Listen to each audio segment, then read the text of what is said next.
شکلات تخته‌ای رو حرارت غیر مستقیم به روش بنماری ذوب میکنم.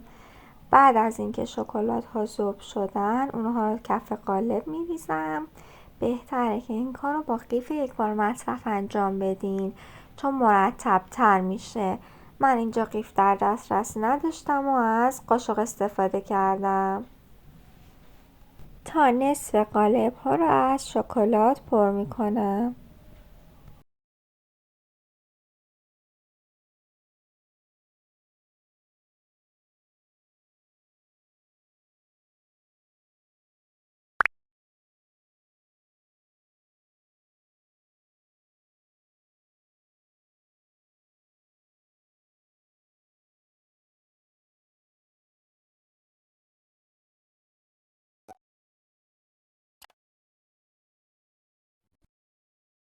با استفاده از خلال دندون یا چوب کبریت سطح روی شکلات ها رو یک دست میکنم.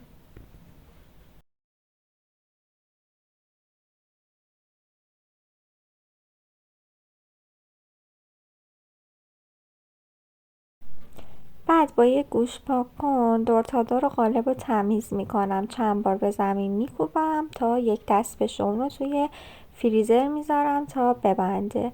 آرد نخودچه رو با حرارت خیلی کم تفت میدم تا بوی خامیش گرفته باشه. مواظب باشین که آرد نخودچی خیلی زود میسوزه. بعد از چند دقیقه تفت دادم بوی خوب آرد نخودچه بلند میشه. اونو الک میکنم و دوباره داخل تابه میریزم.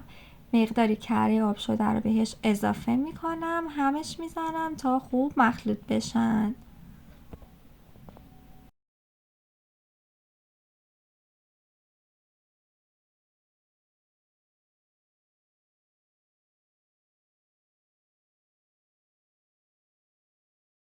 پودر قند رو به همراه پودر هل روی مواد الک میکنم و خوب هم میزنم تا پودر قند با مواد خوب ترکیب بشن.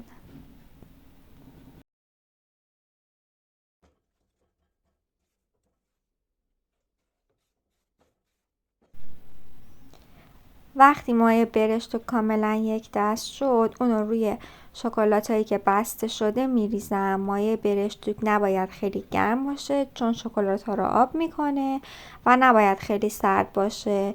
دوتا لایه ها در اون صورت به هم نمیچسبن.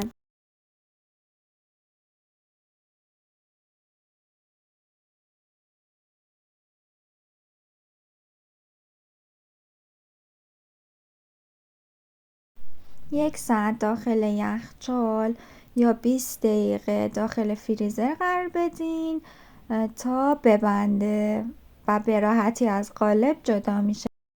تو مدت کم به این راحتی میتونید این برشتو که خوشمزه و آسون رو درست کنید.